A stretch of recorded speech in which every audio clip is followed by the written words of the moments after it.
السلام علیکم. سب سے پہلے تہہ دل سے آپ سب کا شکریہ، جتنی توجہ سے اور میں سمجھتا ہوں برداشت سے آپ نے مجھے سنا اتنی مدت، اور پھر بیٹھے ہیں کمر کس سے، تو بہت میں ممنون ہوں. واقعی بڑی حوصلہ افزائی ہے میرے لیے. دوسرا موضوع بھی بنیادی طور سے اسی رخ پہ ہے، لیکن میں نے کوشش کی ہے کہ ریپیٹیشن نہ ہو، چیزوں کو دہرا کے جو ضروری ہیں ان کو تو کچھ کو ریپیٹیشن شاید لگے گا آپ کو. اس کی شروعات اس پریزنٹیشن کی سورہ آل عمران کی 190 اور 191 سے کر رہا ہوں، جس کا ذکر آپ نے بھی کیا تھا اپنے خطاب میں، کہ یقیناً آسمان اور زمین کی پیدائش یا مخلوق میں اور رات دن کے پھیر میں عقل مندوں کے لیے آیات ہیں. اب یہاں میں ایک چیز عرض کروں، کیونکہ وہ ایک طالب علم کے طور پہ میری انڈرسٹینڈنگ بھی ہے، کہ یہاں ہم نے ترجمے میں عقل مندوں لکھ دیا، انگلش میں بھی یہی لفظ استعمال ہوتا ہے جو عقل مند کا، لیکن میں یہاں توجہ چاہوں گا، کیونکہ حقیقت یہ ہے کہ زبان کو آپ ترجمہ نہیں کر سکتے، مفہوم سمجھا سکتے ہیں. یہاں الباب جو ہے یہ لبن کا جمع ہے، پلورل ہے، آپ واقف ہیں، میں صرف یاد دہانی کر رہا ہوں. لبن جو ہے وہ خالص عقل کو کہتے ہیں، جیسے گری یا مغز ہوتی ہے. اب خالص عقل جو ہے اس میں کسی چیز کی ملاوٹ نہیں ہوتی، جبھی تو اسے خالص کہتے ہیں. عقل میں ملاوٹ کس چیز کی ہوتی ہے؟ زیادہ تر جذبات کی. تو یہ راغب نے اس طرح سے سمجھایا ہے کہ جو عقل وحی کی ہدایت میں چلتی ہے اور جذبات سے آلودہ نہیں ہوتی وہ ہے لبن. تو یہاں یہ مسئلہ بھی حل ہو گیا کہ عقل اگر وحی کی ہدایت میں چلے گی تو وہ کبھی وہ والی عقل نہیں بنے گی جس کو ذکر ہم ابھی بھی کر رہے تھے، کیونکہ عقل سے اپنے آپ کو بے دخل کر دینا انفال 22 سے تکذیب ہے. سورہ انفال آیت نمبر 22 میں اللہ تعالیٰ یہ کہتا ہے کہ اس کے نزدیک سب سے بدترین وہ گونگے بہرے کریچرز ہیں جو عقل استعمال نہیں کرتے. اور یہاں یہ بھی غور طلب بات ہے کہ اس آیت میں ناس کا لفظ استعمال نہیں ہوا ہے، دواب کا استعمال ہوا ہے، شر الدواب. یعنی اللہ تعالیٰ جو بات کہہ رہا ہے وہی آج سائنس کہتا ہے کہ عقل اور انٹلیکٹ ہی وہ چیز ہے جو انسان کو دیگر جانداروں سے متمیز کرتی ہے، ڈسٹنکٹ کرتی ہے. قرآن بھی یہ کہہ رہا ہے کہ جو عقل استعمال نہیں کر رہا، قرآن اس کو ناس نہیں کہہ رہا، دواب کہہ رہا ہے، کریچرس. یہ تو ابھی انسان کی سطح بھی نہیں پہنچی کیونکہ عقل استعمال نہیں کر رہے، اور سب سے زیادہ ناپسندیدہ گونگے بہرے. تو اس آیت کی روشنی میں عقل سے تو مفر ہے نہیں، لیکن یہی قرآن ہمیں بتاتا ہے کہ عقل وحی کی روشنی میں چلے گی. اگر اس کو آزاد چھوڑ دیں گے تو پھر یہ فتنہ ہے، فساد پیدا کرتی ہے. تو یہ لبن الباب وہ لوگ ہیں جن کی عقل وحی کی روشنی میں کام کرتی ہے، اور اس طریقے سے وحی کی روشنی میں، اسی نور کی روشنی میں یہ ناواقفیت کے اندھیروں سے، ظلمات سے نکلتے ہیں. قرآنی آیات کو بھی سمجھتے ہیں، کائناتی آیت کو بھی سمجھتے ہیں، دونوں کے بیچ میں رشتہ دیکھتے ہیں، کیونکہ ایک طرف اللہ کا قول ہے، ایک طرف فعل ہے، دونوں میں کوئی تضاد یا ٹکراؤ ہو ہی نہیں سکتا، بلکہ سپورٹیو ہے. اب جیسے میں نے پچھلے پریزنٹیشن میں مثال دی کہ کس طرح سے وسائل کی تقسیم ہری پتی کر رہی ہے، اور وہ بتا رہی ہے کہ کس طرح سے وسائل کی تقسیم ضرورت کے حساب سے ہونی چاہیے ہر مسلم سماج میں، کیونکہ یہ مسلم سماج تھے پودے. ہمارا سماج بھی مسلم سماج ہوگا تو وسائل کی تقسیم اسی انداز سے ہوگی جس انداز سے پوری کائنات میں ہوتی ہے. تو کائناتی آیات بھی ہمیں ہدایت دیتی ہیں. آپ نے کوئی پودا جس کی بہت گہری جڑ نہ ہو، جس کو آپ اکھاڑ سکیں، اکھاڑ کے دیکھیں تو اس کی جڑیں آپ کو سیدھی نہیں دکھیں گی، سوائے ٹیپ روٹ والے پودوں کے جن کی ایک جڑ سیدھی ہوتی ہے. میں ان کی بات نہیں کر رہا. عام جڑیں جو ہیں وہ ٹیڑھی میڑھی دکھیں گی آپ کو. یہ ٹیڑھی میڑھی کیوں ہوئی جڑیں؟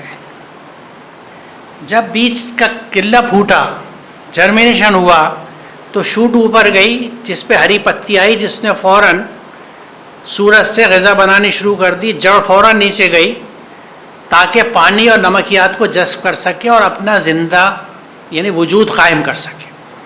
تو اب یہ جڑ کا سفر جب زمین میں ہوا تو زمین میں تو مٹی ہے، ذرات ہیں، پارٹیکل ہیں، وہ چلی بیچاری ننھی سی، سامنے ایک پارٹیکل آ گیا، ذرہ آ گیا، روک کے کھڑا ہو گیا، اے کدھر جا رہے ہو؟ اس نے پلٹ کے نہیں کہا اے کیا سمجھتے ہو؟ اس نے چپ چاپ برابر سے راستہ کاٹا، آگے بڑھ گئی، ایک خم آ گیا اس جڑ کے اندر۔ پھر ذرات سامنے آئے، ان کے برابر سے راستہ کاٹ کے نکل کے، ٹکرائی نہیں، نو کنفرنٹیشن۔ اس لیے جڑیں ٹیڑھی میڑھی پڑتی ہیں، انہیں ٹیڑھ میڑھ قبول ہے، لیکن مقصد حل ہو گیا، اندر چلی گئی، پانی اور نمک جذب کر لیا۔ کیا یہ ہدایت نہیں ہے؟ ایک مقصد، ایمان لا کے اللہ کے راستے پہ چلو اور صبر کرو جب تک کہ اللہ کا فیصلہ نہ آ جائے۔ قرآن تو سکھاتا ہے۔ تو وہ صبر ہے اس جڑ کا، ٹکراؤ کو، رکاوٹوں کو برداشت بھی کر رہی ہے، لیکن ڈٹی ہوئی ہے، راستہ نکال کے نکل رہی ہے، پانی لے آئی، نمک لے آئی۔ تو یہ اولی الباب کی بات کے بعد کیا بات کہی جا رہی ہے آگے؟ جو کھڑے بیٹھے اور اپنی کروٹوں پر یعنی ہر حال میں اللہ کو یاد کرتے ہیں اور آسمان اور زمین کی پیدائش میں غور و فکر کرتے ہیں۔ اولی الالباب کا ذکر قرآن اس انداز پہ کر رہا ہے، اس لیے میں نے سرخ رنگ سے اسے لکھا ہے کہ آسمان اور زمین کی پیدائش میں غور و فکر کرنے کو کس انداز سے قرآن بیان کر رہا ہے۔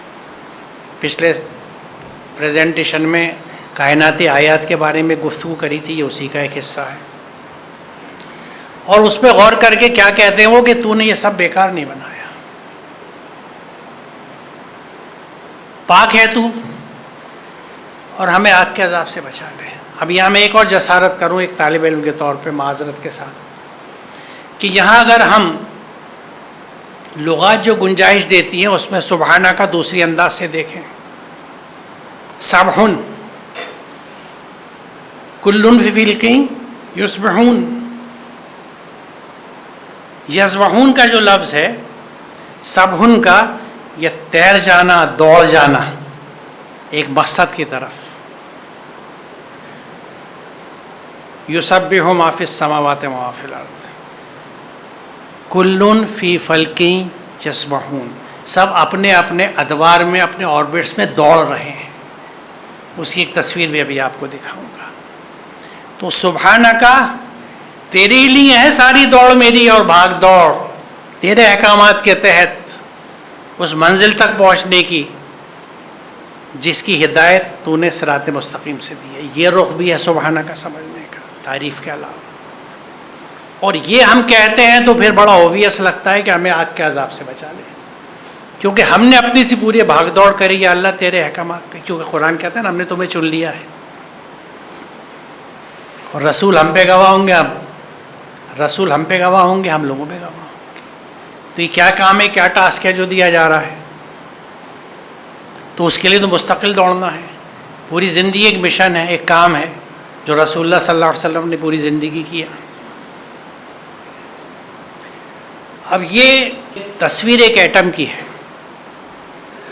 بیچ میں اس کے نیوکلیس ہے مرکزہ، جس میں پروٹون اور نیوٹرون ہے، دو رنگ کے نظر آ رہے ہیں آپ کو، نیلے اور سرخ۔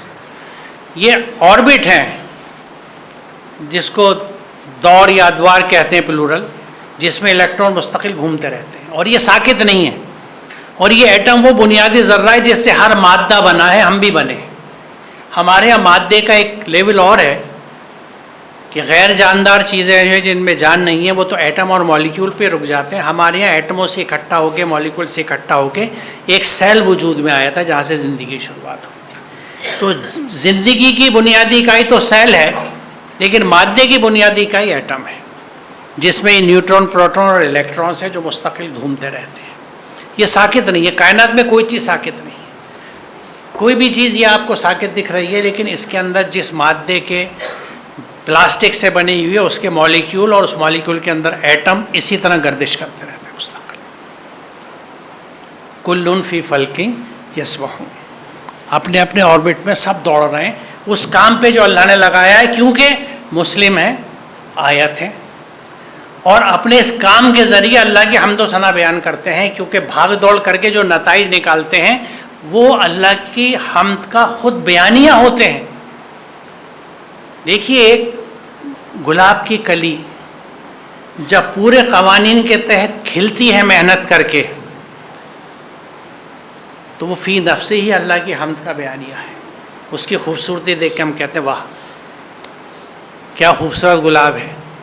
سطحی نظر رکھنے والا گلاب پہ رک جاتا ہے، جو مسلم ہوتا ہے وہ وہاں تک جاتا ہے جس خالق نے اس کو بنایا، اور وہ پھر دل سبحان اللہ یا الحمدللہ نکلتی ہے کہ یہ ہے میرا رب. دیکھو کیا کیا چیزوں سے بنائی ہے، کیسی بنائی ہے. یہ مثال سیاروں کی ہے، آربٹس کی. سورج ہے گھومتا ہے اور اس میں جو نیلا پلانٹ آئے گا یہ جو جا رہا ہے یہ زمین ہے، اور یہ چونکہ ایک پلین میں ہے اس لیے ایسے دکھ رہا ہے. اگر آپ اسے پورا دیکھیں 3 ڈائمینشن میں تو یہ اس طرح گھومتے ہیں، ایسے نہیں ایک دم لائن میں، لیکن یہ بھی اپنے اپنے آربٹس میں گھوم رہے ہیں. اور ایسے قوانین نے انہیں باندھ رکھا ہے کہ سیکنڈ بھر کی دیر نہیں ہوتی. آپ دیکھیے آپ مہینوں پہلے طلوع آفتاب کیلکولیٹ کر لیتے ہیں نا، سن رائز کب ہے، سن سیٹ کب ہے، کیونکہ ان کی رفتار کروڑا کروڑ میل دور ہیں، کتنے بڑے بڑے اجسام ہیں، لیکن ان کی گردش میں کوئی فرق نہیں آتا. یہ حساب اس مالک کا بنا ہوا ہے جس نے جو قوانین بنائے بہترین بنائے. اسی کا ہے وہ سب کچھ جو آسمانوں میں ہے اور جو کچھ زمین میں، اور اسی کا دین یعنی قانون چل رہا ہے. پھر کیا اللہ کو چھوڑو کر کسی اور سے تقویٰ کرو گے؟ یہاں دین کے آگے میں نے یہ قانون اس لیے لکھا کہ دین کے مادے میں مفہوم میں اطاعت بھی ہے، قانون بھی ہے، اور یوم الدین بھی ہے یعنی یوم الجزا. یہ 3 مفاہیم ہیں جس میں قرآن میں استعمال ہوا ہے. تو قانون بھی ہے، اطاعت بھی ہے. تو ساری کائنات میں اس کا دین یعنی اس کا قانون چل رہا ہے، ہر چیز اس کے قانون سے چلتی ہے. تو پھر وہ انسان سے پوچھتا ہے تم کسی اور سے تقویٰ کرو گے، یعنی کسی اور کے قانون پہ چلو گے، کسی اور کے کہنے پہ چلو گے. یہ ایک رخ ہے جس میں ہمیں یہ بتایا جا رہا ہے کہ پوری کائنات اللہ کے قانون پہ چلتی ہے. یہ آیت ہمیں بتاتی ہے کہ اللہ کے قانون پہ جو کائنات بنی ہوئی ہے اس میں تم کوئی خرابی نہیں ڈھونڈ سکتے. تم دیکھ لو تھک جاؤ گے، تمہاری نظر دوبارہ دیکھ لو تھک ہار کے لوٹ آئے گی، تمہیں کوئی خرابی نہیں ملے گی میری تخلیق میں. یہ چیلنج ہے کھلا. اور آج اس پوری سائنس اور ٹیکنالوجی کے بعد نہ صرف یہ کہ انسان قائل ہو چکا ہے اللہ کی تخلیق کا،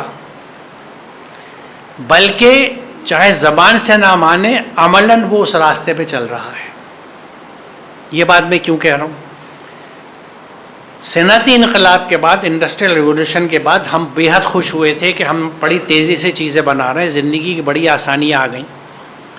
لیکن اس کے نتیجے میں جو پولوشن ہوا، کیونکہ انڈسٹریل ریولوشن میں زیادہ تر کیمیائی پروسیسز تھے، کیمیکل پروسیسز تھے، انڈسٹریز بھی کیمیکلز پہ بیس تھی، تو اس سے ہوا میں گیسیں نکلی، پانی میں چھوڑے گئے فضلے، زمین میں چھوڑے گئے. آج پولوشن سے دنیا پریشان ہے. تو اب سائنسدانوں نے کیا دیکھا جو ہم اکثر نہیں دیکھ پاتے. باہر کتنے درخت ہیں، کسی کے سائے میں ہم کھڑے ہوتے ہیں، کسی کی پتی توڑتے ہوئے گزر جاتے ہیں، کھیل کھیل میں باتیں کرتے ہوئے، اس کی چیخ سنائی نہیں دیتی اس لیے پرواہ نہیں کرتے. کسی کا کان ایسے ہٹیا ہے چیخے گا نا، وہ چپ بیچارہ، کیونکہ اس کو اللہ تعالیٰ نے اس وقت گویا ہی نہیں دی ہے. لیکن اندر کیمیکل ریئیکشن ہوتے ہوئے ایک دوسرے کو کمیونیکیٹ کرتے ہیں کہ میرے اس حصے پہ حملہ ہوا ہے، وہ کہتا ہے نہیں میں ٹھیک ہوں، تمہارے پہ ہوا ہوگا، آئی ایم اوکے، میرے یہاں نہیں پہنچا کوئی ابھی ڈیمیج کرنے والا. یہ کیمیکل کمیونیکیشن ہوتا ہے پلانٹ سے بھی. تو اب سائنسدانوں نے یہ دیکھا کہ یہ میں بات یہ کہہ رہا ہے کہ جو درخت ہیں یہ اپنے آپ میں اتنی بڑی انڈسٹری آپ سوچ نہیں سکتے. آپ نے شوگر مل دیکھے ہوں گے، وہاں صرف شکر بن رہی ہے لیکن کتنی ہیٹ نکلتی ہے، کتنے دھواں نکل رہا ہے، کتنی بدبو نکل رہی ہے، جبکہ ایک چیز بن رہی ہے. یہ ایسی انڈسٹریز ہیں جس میں ایک ہی وقت میں سینکڑوں ہزاروں مادے بن رہے ہیں، تحلیل ہو رہے ہیں. کوئی دھواں نہیں چھوڑتا پودا، بلکہ آکسیجن چھوڑتا ہے جو ہماری زندگی کی ضامن ہے. کوئی شور نہیں ہوتا، کوئی ہیٹ جنریٹ نہیں ہوتی، بلکہ اس کی ٹھنڈک اچھی لگتی ہے، تنے پہ ہاتھ رکھو ٹھنڈک کا احساس ہوتا ہے. ہم اتنا شور مچاتے ہیں، اس شور کو یہ کم کر دیتے ہیں کیونکہ ان کے تنے کے اوپر بہت باریک باریک سوراخ ہوتے ہیں جو آواز کو جذب کر لیتے ہیں. اسی لیے جنگلات میں اور پہاڑوں پہ ایک سناٹے کا احساس ہوتا ہے. کیونکہ آوازیں یہ لوگ فلٹر کی طرح چوس لیتے ہیں درخت جو ہیں، تو ہر طرح کی کثافت کو جذب کر رہے ہیں اپنے آپ میں. تو سائنسدانوں نے سوچا کہ یہ اتنی بڑی انڈسٹری چل رہی ہے، ہم نے اس پہ دھیان کیوں نہیں دیا. تو اب یہ جو بایو ٹیکنالوجی اور نینو ٹیکنالوجی شروع ہوئی ہیں، یہ اب اللہ تعالیٰ کی انہی تخلیقات کو فیکٹری کے طور پہ استعمال کر رہی ہیں. اب جو چیزیں آپ باہر بناتے تھے، جو دوائیں، وہ بیکٹیریا کے جسم میں بنائی جا رہی ہیں. وہ دوسرے مائکرو آرگنزم جو چھوٹے چھوٹے جانور ہمیں آنکھ سے نظر نہیں آتے ہیں، ان میں پودے بھی ہیں، جانور بھی ہیں، ان کے جسم استعمال کیے جا رہے ہیں ان چیزوں کو بنانے کے لیے. بایو ری ایکٹرس کہلاتے ہیں. بایو ریئیکٹر میں پینسلین بھی بن رہی ہے، بایو ریئیکٹر میں اور دوائیں بھی بن رہی ہیں، بہت ساری چیزیں بن رہی ہیں، اور اسی کو ایکسپینڈ کر رہے ہیں. تو اس کا مطلب یہ ہم نے کیا مان لیا کہ اللہ کی تخلیق و کاریگری بہت بہتر ہے، احسن ہے، اور مفسدانہ نہیں ہے، فساد نہیں ہے اس کے اندر. تو یہ اللہ تعالیٰ کے ماڈل کو ماننا ہی تو ہو گیا. اور اس حد تک سائنسداں مان چکے کہ بھائی کوئی انٹیلیجنٹ مائنڈ ہے یونیورس میں، یہ اچانک چیزیں نہیں ہوئی ہیں، کوئی ذہانت ہے جو کام کر رہی ہے. تو آپ پہنچا ہی چاہتے ہیں بس، لیکن کس راستے سے پہنچ رہے ہیں؟ ڈسکوری کے. علم اور ڈسکوریز ان کو اللہ کی کائناتی آیت اس طرف لے کے جا رہی ہیں. تو یہ آیت چیلنج کر کے کہہ رہی ہے کہ میری کریشن میں کوئی خرابی نہیں ہوتی. اچھے پچھلی آیت یہ بتا رہی ہے کہ اس پوری کائنات میں اللہ کا قانون چلتا ہے. یہ جو اس سے پچھلی آیت ہم نے دیکھی تھی نا، اسی کا دین چل رہا ہے. تو جو اس کے قانون چل رہے ہیں ان میں آپ دیکھیے جو اگلی آیت کہہ رہی ہے کوئی خرابی آپ کو نہیں ملے گی. تو اگر ہم بھی اللہ کے قانون پہ چلتے ہیں تو ہماری ساری خرابیاں دور ہو جائیں گی. یہی اسلام کی ٹیچنگ ہے، یہی قرآن لے کے آئے، یہ رسول اللہ صلی اللہ علیہ وسلم نے کیا، اور یہی سین لام میم کے مادے کا اسلام کے مفہوم میں شامل ہے. کوئی نقص نہیں ہے، کوئی خرابی نہیں ہے. وہ ساری خرابیاں اللہ کے احکامات کے تحت جب ہم چلتے ہیں دور ہو جاتی ہیں. سین لام میم کے مادے کے 8 معنی ہیں. اس پر وقت نہیں جو تفصیل میں جاؤں، وہ 8 آپ واقف ہیں، 8 قرآن میں اس انداز سے استعمال ہوئے. بے عیب و بے نقص گائے کا ذکر ہے بقرہ میں، بہت جگہوں پہ. آپ مجھ سے بہتر جانتے ہیں، اس لیے اتنا اشارہ کافی ہے. تو اب یہاں ایک اور رخ ہے اس کا سمجھنے کا کہ یہ پوری کائنات مسلم ہے، اللہ کے قانون پہ چلتی ہے.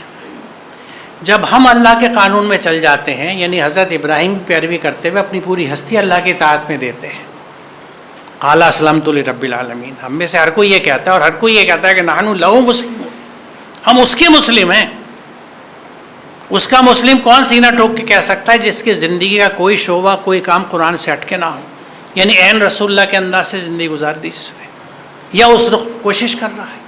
کیونکہ اللہ تو نیت دیکھتا ہے نا، وہ دلوں کا حال جانتا ہے. یہ معاملات ایسے ہیں کہ صرف اللہ اور بندے کے بیچ میں کوئی تیسرا بیچ میں آ ہی نہیں سکتا. فیتھ فلی 100%، نہ میں اپنی باتیں نہ اپنے والدین سے شیئر کر سکتا ہوں، نہ اپنی اولاد سے، نہ اپنی شریک حیات سے.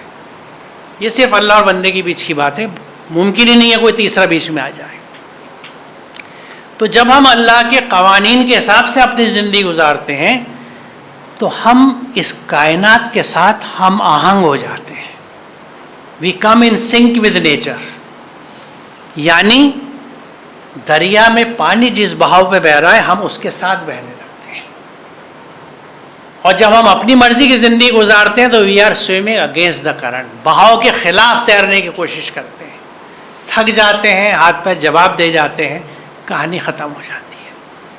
تو اللہ کے احکامات پہ آنے کا سب سے بڑا فائدہ یہ ہے کہ پوری کائنات کے ساتھ جب آپ ہم آہنگ ہو گئے تو وہ تمام کائناتی قوتوں کا احساس آپ کو اپنے اندر ہوتا ہے. ایک الگ طرح کا خود اعتمادی اور سیلف کانفیڈنس ڈیولپ ہوتا ہے، کیونکہ آپ کا رب آپ کے ساتھ ہے.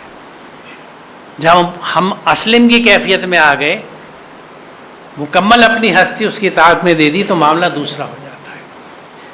اب یہاں دیکھیے اسی بات کو کہا جا رہا ہے کہ زمین اور آسمان میں جس قدر جاندار مخلوقات ہیں، جتنے ملائکہ، سب اللہ کے لیے سجدہ ریز ہیں، یعنی مکمل مطیع ہیں. They have submitted. اسلم اور تکبر یعنی گھمنڈ نہیں کرتے، اپنے رب سے جو ان کے اوپر ڈرتے ہیں، جو کچھ حکم دیا جاتا ہے اسی کے مطابق کام کرتے ہیں، یعنی مسلم ہے. ہر چیز اللہ کے حکم کے حساب سے چلتی ہے. مسلم ہے تو ہم بھی اگر اللہ کے حکم کے حساب سے چلیں گے، اور یہی پرپز ہے اس کائنات میں انسان کے وجود کا. جو قرآن کہتا ہے نا کہ ہم نے جن و انس کو پیدا نہیں کیا مگر سوائے بندگی کے.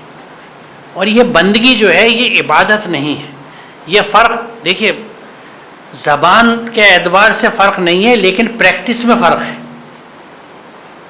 معذرت کے ساتھ یہ بات کہہ رہا ہوں. انتقال کا لفظ ٹرانسفر کے لیے آتا ہے لیکن میرا جب دہلی سے حیدرآباد ٹرانسفر ہوتا ہے تو کوئی یہ نہیں کہتا کہ اسلم صاحب انتقال فرما گئے, کیونکہ انتقال کا مفہوم ہم نے محدود کر دیا ہے. تو ہم عبادت کا جیسے نام لیتے ہیں تو ہمیں وہ فرائض اور ارکان یاد آ جاتے ہیں, جبکہ بندگی اللہ کے ہر حکم کی اتباع ہے. اگر قرآن کہتا ہے وحسنوا, اللہ کے حکم پہ چلنا عبادت ہے. تو یہاں پہ یہ بات واضح ہو گئی. اب حکم کے تعلق سے میں نے کچھ آیتیں سامنے رکھنے کے لیے یکجا کی ہیں کہ جب یہ بات کہی جا رہی ہے کائنات کے لیے کہ جو کچھ حکم دیا جاتا ہے اسی کے مطابق وہ کام کرتے ہیں, تو قرآن ہمیں یہ سمجھا حکم اللہ کے سوا کسی کے لیے نہیں ہے. اس کا حکم ہے کہ خود اس کے سوا تم کسی کی بندگی نہ کرو. یہی متوازن دین ہے. دس از دین القیم, توازن کے ساتھ ہے, ایسٹیبلشڈ ہے, مستحکم ہے. لیکن اکثر لوگ نہیں جانتے ہیں, وہ اپنے حکم میں کسی کو شریک نہیں کرتا. کہہ دو مجھے حکم دیا گیا ہے کہ میں اول اللہ کے حکم پر عمل کرنے والا یعنی مسلم ہو جاؤں اور مشرکین میں سے نہ ہو جاؤں. یہ پہلا حکم ہے ہم سب کے لیے. بندگی اور مشرک کو ذرا سامنے رکھ کے ہم اس چیز کو سمجھ سکتے ہیں. اگر ہم صرف اللہ کے احکامات پہ چلتے ہیں جو رسول اللہ لائے, کیونکہ اس میں وضاحت کی ضرورت نہیں ہے کہ جس نے رسول کی اطاعت کی اس نے اللہ کی اطاعت کری, وہ چیز اپنی جگہ. معاملہ کہاں ہو جاتا ہے جب میں اپنی خواہشات پہ گنجائشیں پیدا کر کے منمانی زندگی گزارنے کی کوشش کرتا ہوں, کھینچ تان کر کے چیزوں کو جسٹیفائی کرتا ہوں, در حقیقت کر کے آ رہا ہوں اپنے مفاد, اپنی پسند, اپنے فائدے کے لیے چیزوں کو کرنا چاہ رہا ہوں. تو یہاں ہم جب بھی اللہ کے حکم سے ہٹے, رسول کے لائے پیغام سے ہٹے, تو ہم کسی اور کی اطاعت میں چلے گئے, وہی شرک ہے.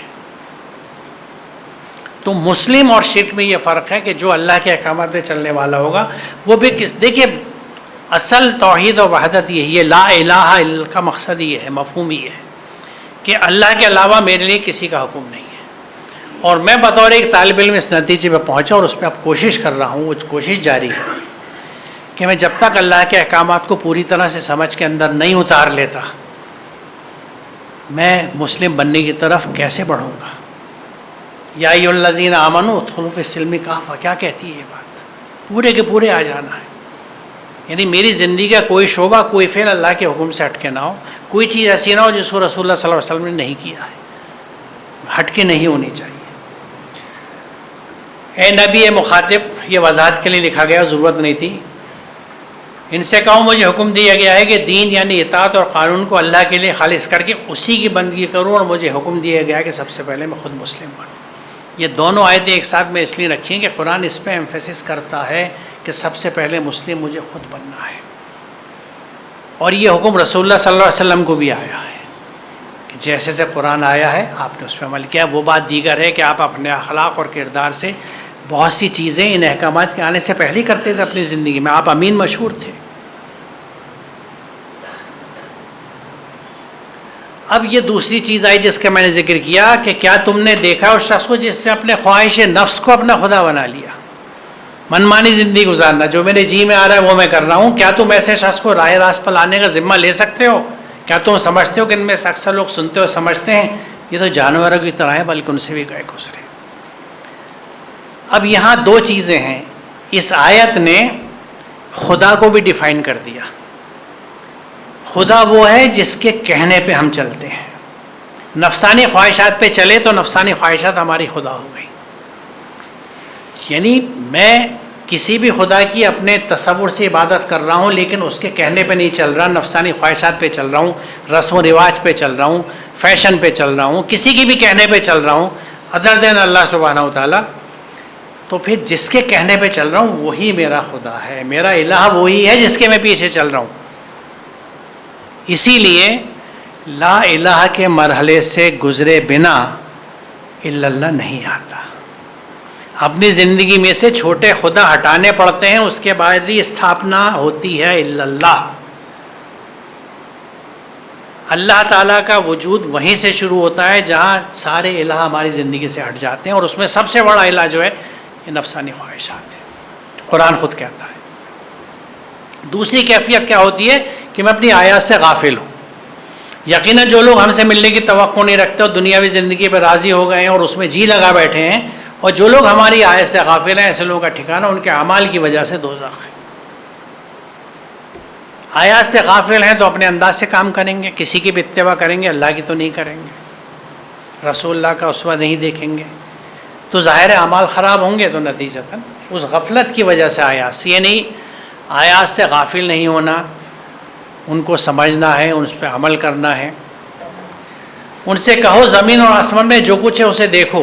جو لوگ ایمان لانا ہی نہیں چاہتے ان کو نشانی اور تنبیہ فائدہ نہیں دیتی۔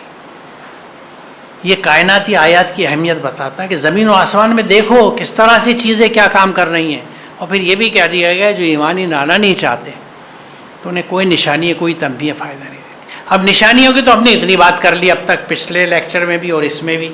ہم میں کچھ تنبیہات کا ذکر کر دوں۔ سب سے اہم تنبیہ یہاں پہ ہے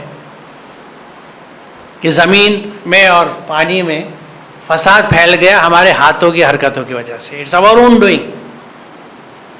اور یہ اللہ ایک ہمیں سبق سکھا رہا ہے، مزہ سکھا رہا ہے، کس وجہ سے کہ تاکہ ہم شاید لوٹ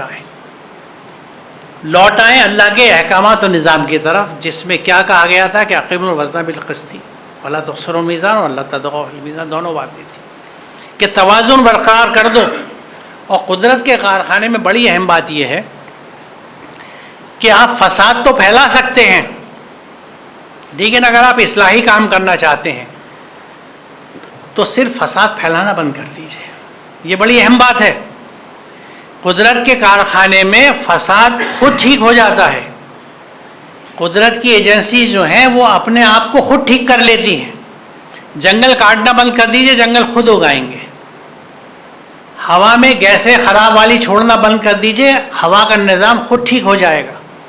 پانی میں کثافتیں چھوڑنا بند کر دیجیے، پانی خود ٹھیک ہو جائے گا، بشرطے کہ وہ اس کا فلو چلتا رہے، اس کا بہنا جاری رکھے، رکاوٹ نہ لگا دے۔ بہتے ہوئے پانی ہیں وہ صاف ہو جائیں گے، یہ اللہ کا نظام ہے، قدرت کا، اس کے قوانین ہیں۔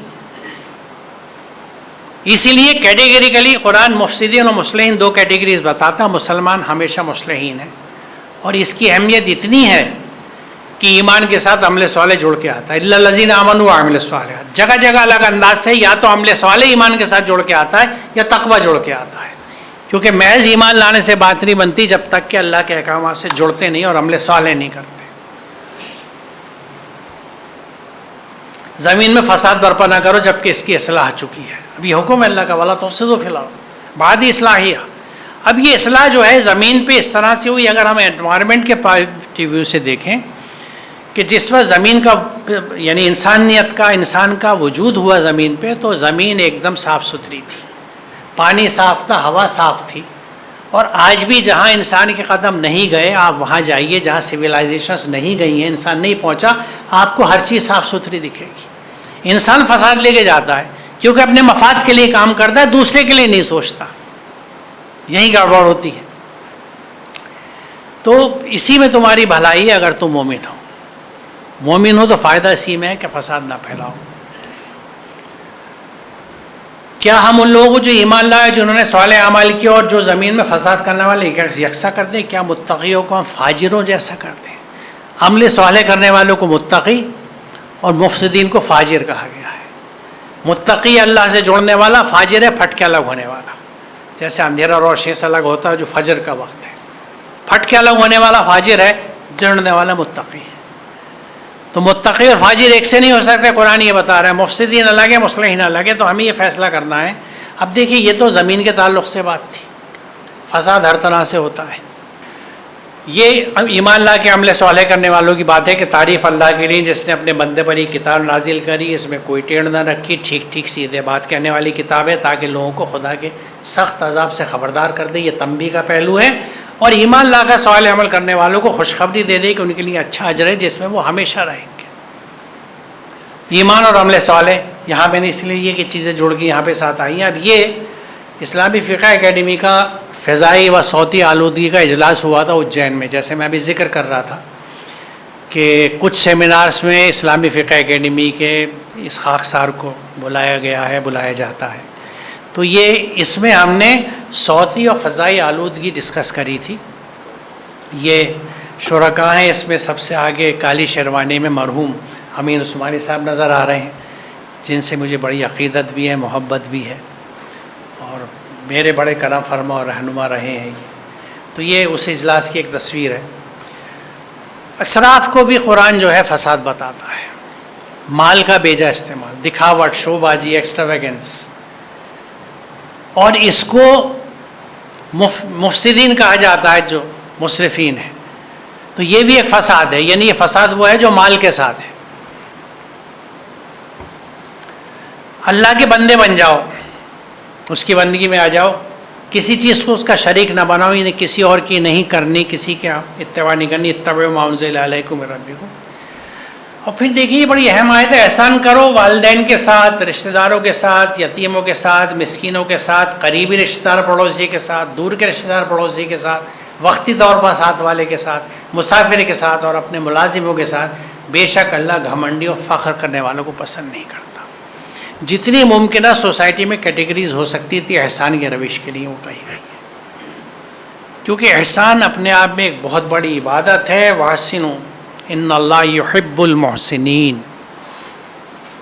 اللہ محبت کرتا ہے احسان کرنے والوں سے. ہم تو کہتے ہیں یا اللہ ہم سے راضی ہو جا، وہ کہہ رہے ہیں میں تم سے محبت کروں گا، بس کیا کرو، وَأَحْسِنُوا، احسان کا راستہ اختیار کرو. احسان، اور احسان جو ہے یہ فساد کا اپوزٹ ہے. فساد زبان سے بھی پھیلتا ہے، جس کے لیے قرآن یہاں ہمیں تنبیہ دیتا ہے کہ وَقُلْ لِعِبَادِي يَقُولُوا الَّتِي أَحْسَنُ. میرے بندوں سے کہہ دو زبان سے جب بات نکالیں احسن نکالیں، قول احسن. لیکن کس سے کہا گیا؟ قُلْ لِعِبَادِي. جو میرے بندے ہیں ان کے لیے لازم ہوگا کہ زبان سے کبھی غلط بات ان کے نہیں نکلے گی، قول احسن نکلے گا، جس میں توازن ہوگا، جس میں خوبصورتی ہوگی، جس میں حسن ہوگا. یعنی بات بہترین ہونی چاہیے. رسول اللہ صلی اللہ علیہ وسلم کا آپ دیکھیے جو طریقہ، جو کیا اخلاق کے درجے پہ تھے، ہمارے لیے ہدایت ہے اور سبق ہے کہ ہماری زندگی کیسے گزرے. دیکھیے شیطان کے مادے میں ہی بھڑکاؤ ہے، آگ ہے، غصہ ہے، اور یہ سب غلط حرکے کر کے جو افسردگی اور ڈپریشنس آتے ہیں وہ ابلیس کے مفہوم میں ہیں. دونوں کیفیتیں طاغوتی ہیں، اللہ کی مخالف ہیں. غصہ بہت آتا ہے، کسی نے ایسا کہہ دیا، لیکن یاد کیجئے کہ اللہ کا تو حکم ہے کہ مجھے بری بات نہیں نکال لی، میرا منہ رک جائے گا. متقیوں کی پہچان قرآن بتاتا ہے، متقی وہ ہیں جو تنگی میں بھی دیتے ہیں اور غصہ پی جاتے ہیں. تو میں غصہ پی رہا ہوں تو تقوی کے درجے پہ آ گیا، اللہ پسند کر رہا. اور اللہ کے نزدیک عزت والا وہ ہے جو تقوی والا ہے.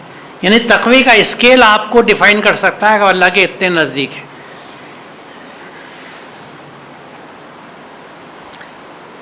بہت اہم آیت ہے، لقد کرمنا بنی آدم. ہم نے بنی آدم کو، اولاد آدم کو عزت کے لیے، تکریم کے لیے بنایا. ہم پہ لازم ہے کہ کسی انسان کی بے عزتی نہ کریں، کسی مذہب کا، کسی رنگت کا، کسی فعل کا، کسی کام کا، کیسا بھی ہو.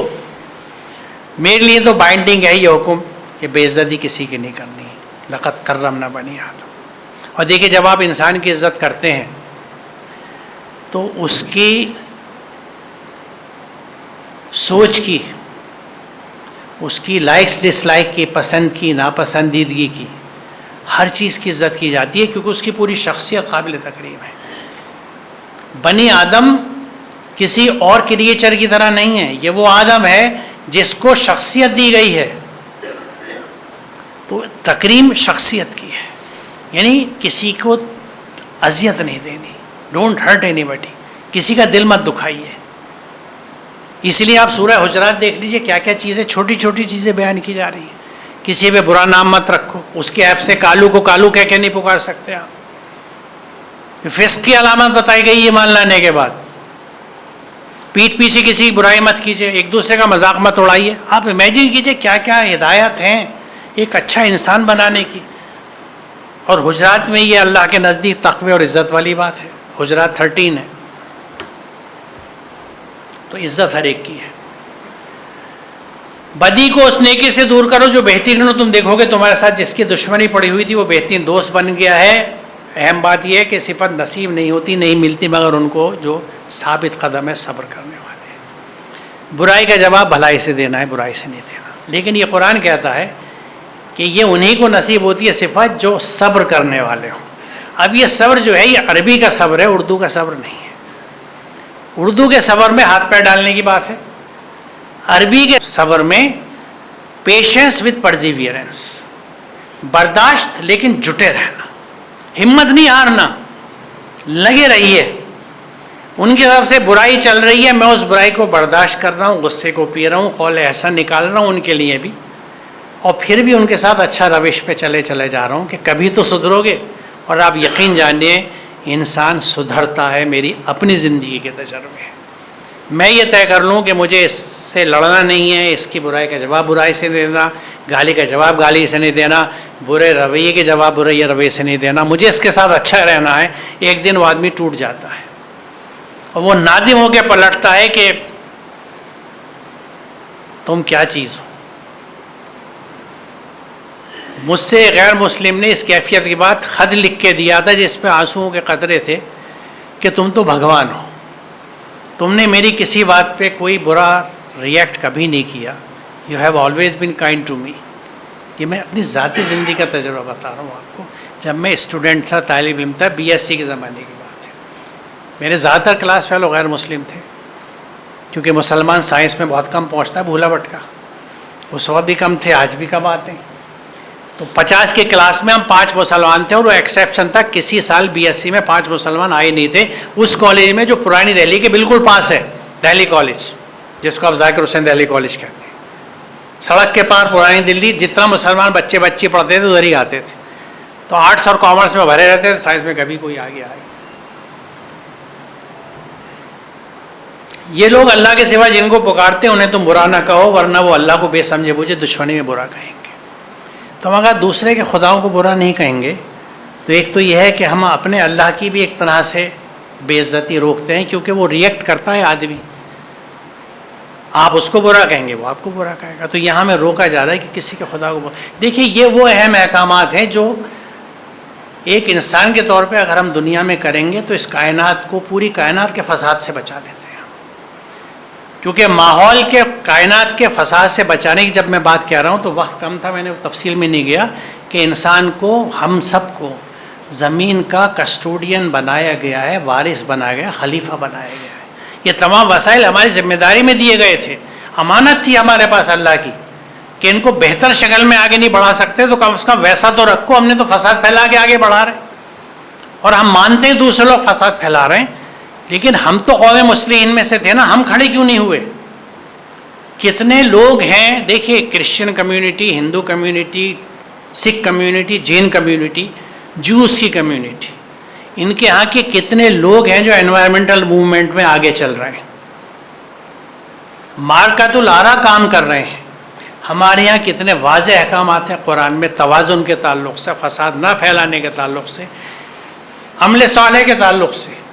ہمارے یہاں موومنٹ یہ نہیں دکھتا، کیونکہ ابھی ہم عبادت سے بندگی کی طرف ہجرت باقی ہے، پروسیس شروع ہو چکا ہے، لیکن عبادت سے بندگی کی طرف آنے میں بھی وقت لگے گا، جس میں اللہ کے ہر حکم کو ہم حکم سمجھیں گے اور اس پہ عمل بندگی ہوگی۔ جب قرآن یہ کہہ رہا ہے، اللہ کا حکم یہ ہے، اور رسول اللہ نے عملاً زندگی میں کر کے دکھا دیا کہ منہ سے کبھی بری بات نہیں نکالنی، تو میں منہ سے بری بات نہیں نکال رہا، تو اگر میں 18 گھنٹے جاگ رہا ہوں تو میرے 18 گھنٹے عبادت میں گزر رہے ہیں، کیونکہ اللہ کے حکم پہ چل رہا ہوں میں، اور اول فول بک رہا ہوں، بدتمیزی کر رہا ہوں، میرے اخلاق خراب ہیں، تو وہی 18 گھنٹے گناہ میں گزر رہے ہیں۔ سوچنے کی بات ہے، اگر سوچ سے سوچیے، شاید یہ بات آپ سے نہیں مانے، کوئی بات نہیں، مانے تو ٹھیک ہے، شاید کوئی تبدیلی کہیں پہ آ جائے۔ تو اب ایک سوال یہ ہوتا ہے، بڑا نیچرل سا ہے، کہ میں تو ان کے اللہ کو برا نہ کہوں، لیکن یہ میرے اللہ کو برا کہیں تو میں کیا کروں؟ کیا کہہ رہا ہے قرآن؟ اور یہ 2 آیتیں اس طرح کی میں نے ایک لی ہے۔ اللہ کتاب میں تو ان کو پہلے ہی حکم دے چکا ہے کہ جہاں تم سنو کہ اللہ کی آیت کے خلاف کفر بکا جا رہا ہے اور ان کا مذاق اڑایا جا رہا ہے، وہاں نہ بیٹھو جب تک کہ لوگ کسی دوسری بات میں نہ لگ جائیں۔ اللہ کی آیات کے خلاف کفر بکا جا رہا ہے، ان کا مذاق اڑایا جا رہا ہے، ان لوگوں سے بھی آپ کو اتنی دیر کے لیے ہٹنا ہے جب تک کہ وہ موضوع نہ بدل لیں۔ قرآن ان سے آپ کو پرماننٹلی الگ نہیں کر رہا۔ اس کے پیچھے حکمت کیا ہے؟ وہی حکمت ہے کہ آپ پہ اتنے پتھر مارے جا رہے تھے کہ جوتے خون میں بھر گئے۔ حضرت جبریل نے کہا کہ آپ کہیں تو دونوں پہاڑوں کے بیچ اس آبادی کو ختم کر دیں، آپ نے کہا نہیں۔ کوئی برا نہ حکم دیا نہ بددعا دی۔ اس صبر کا نتیجہ کیا ہوا کہ اس خطے سے کتنی تقویت اسلام کو ملی۔ یہ ہے حکمت۔ آج ہم نے اگر اپنے آپ کو ان سے ڈسکنیکٹ کر دیا تو جن غلط فہمیوں کی وجہ سے وہ اللہ کے کلام کا مذاق اڑا رہے ہیں، کفر بک رہے ہیں، سدھارے گا کون؟ اور آپ ان سے مسلم کے طور پہ جوڑے رہیں گے کہ ہمیشہ ان کی خدمت کے لیے حاضر ہیں، بہترین اخلاق سے بات کرتے ہیں، ان کے دکھ درد میں شریک ہیں۔ کوئی بیمار ہو تو سب سے پہلے آپ لے کے اسپتال بھاگے اس کو۔ مسلم کردار کے ساتھ ان کے ساتھ ہیں تو تھوڑی دیر بعد کہیں گے یار ہم تو غلط برا کہہ رہے تھے انہیں، وہی پشچاتاپ ہوگا، وہی لوٹیں گے۔ یہی کیونکہ اللہ تعالیٰ ہر انسان کو آخر وقت تک مہلت دیتا ہے کہ یہ سدھر جائے، جب تک کہ توبہ کے دروازے بند نہیں، یعنی جب موت کا وقت آ گیا تو پھر تو توبہ نہیں ہے، کیونکہ توبہ کے بعد اصلاح کی گنجائش ختم ہو جاتی۔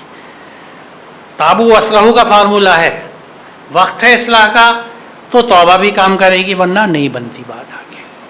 تو ہمارے لیے لازم ہے کسی کے خدا کو برا نہیں کہنا، ہمارے خدا کو کوئی برا کہے گا تو ہمیں ریئیکٹ نہیں کرنا ہے، بلکہ اور ممکن ہو تو اس سے اچھی دوستی کر کے تاکہ اس کی غلط فہمیوں کو ہم دور کر سکیں۔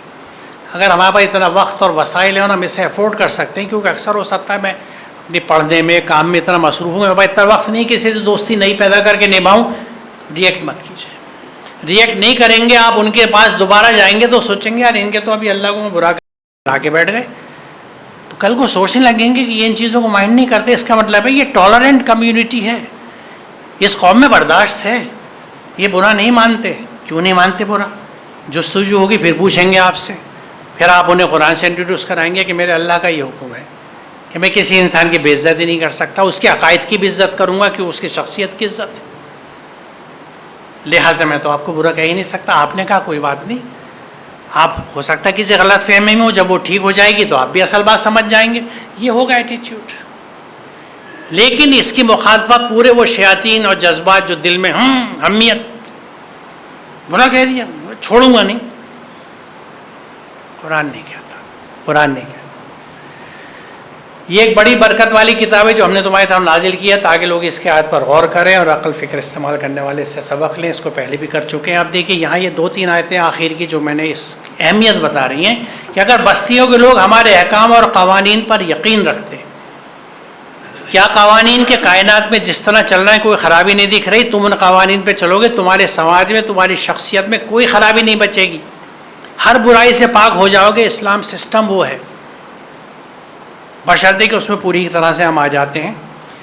ان پر آسمان اور زمین کی نعمتوں کے دروازے کھول دیتے، لیکن جب انہوں نے سچائی کو جھٹلایا تو ہمارے قانون نے انہیں ان کاموں کے سبب پکڑ لیا جو وہ کرتے تھے۔ پکڑے جائیں گے ہم اپنی بدعمالی کی وجہ سے، اللہ کی طرف سے کچھ نہیں، اس کے ہاں تو رحمت ہے، اس نے رحمت اپنے اوپر فرض کر رکھی ہے، قرآن بتاتا ہے۔ اس نے قوانین بھی اپنے اوپر، جو قوانین اس نے بنائے ہیں پوری کائنات کے لیے، اپنے آپ کو بھی باندھ رکھا ہے۔ اگلی آیت کہتی ہے جو لوگ ایمان لائے تقویٰ کرتے رہے ان کے لیے خوشخبری ہے، بشارت ہے دنیا کی زندگی میں اور آخرت میں، اللہ کی باتوں میں کوئی تبدیلی نہیں، یہی بڑی کامیابی ہے۔ یعنی اگر ہم اللہ پہ ایمان لا کے تقوی کے راستے پہ چلیں گے تو دنیا میں بھی کامیابی ہے، خوشخبری ہے، آخرت میں بھی ہے۔ ایسا نہیں ہے دنیا گھاٹے میں جائے گی۔ شرط کیا ہے؟ ایمان لا کے تقوی، اللہ کے رسول کا راستہ جو آپ نے عملاً کر کے دکھا دیا۔ یونس 15 گواہی آپ کی، میں پیروی نہیں کرتا مگر صرف اس کی جو میری طرف وحی کیا جاتا ہے، اگر میں اپنے رب کی نافرمانی کروں تو میں بڑے دن کے عذاب سے ڈرتا ہوں۔ یعنی رسول اللہ نے بعثت سے لے کے وصال تک صرف قرآن پہ عمل کیا، یعنی وحی پہ عمل کیا ہے۔ تو اس میں تو میں ایک بطور طالب علم جو آپ جتنا نہیں شاید آپ سے کم رسول سے محبت کرتا ہوں کہ آپ کی شاید سب سے طویل اور تواتر کے ساتھ تو سنت یہی ہوئی کہ قرآن پہ عمل کرنا. کیا میں غلط کہہ رہا ہوں؟ کتنی عظیم سنت ہے رسول اللہ کی کہ قرآن پہ عمل کرنا، کہ میں اتباع نہیں کرتا مگر صرف وہی کی. تو ہم بھی قرآن پہ اتباع کریں گے، اس کو سمجھیں گے، اندر بٹھائیں گے، اتنا سمجھ لیں کہ مجھے زندگی کے ہر واقعے پہ موقع پہ پتہ لگ جائے کہ یاد آ جائے قرآن کے حکم یہ کام مجھے اس طرح کرنا ہے. کون کس طرح کر رہا تھا مجھے مطلب نہیں، کیونکہ میرے رسول نے اس طرح کیا تھا، میرے اللہ نے یہ حکم دیا ہے، میرے لیے راستہ یہی ہے. ھذا صراط مستقیم فاتبعوہ. ہاں نام ابھی میں نے جو آپ کے سامنے رکھی. بہت شکریہ آپ کا ایک دفعہ پھر، جزاک اللہ. اس میں میرا موبائل نمبر بھی ہے، اکیلا یہی نمبر ہے، سوشل میڈیا ہر چیز پہ اسی پہ ہوں. مجھے خوشی ہوگی اگر آپ میں سے کوئی رابطہ رکھے، میسج کریں گے. میں تھوڑا وقت لگ سکتا ہے، جواب ضرور دے دوں کیونکہ میسج زیادہ آتے ہیں میرے پاس. کیونکہ دیکھیے جو سمپلی قرآن ہے ہر ویک میں 3 سیشن ہم اپلوڈ کرتے ہیں، تھرسڈے فرائیڈے سیٹرڈے. تو پورا ہفتہ اس کی پڑھنے میں، مطالعے میں، تیاری میں چلا جاتا ہے، تو وقت کم ملتا ہے، کھینچ رہتی ہے وقت کی. لیکن پھر بھی میں حاضر ہوں جس لائق. بہت شکریہ. السلام علیکم.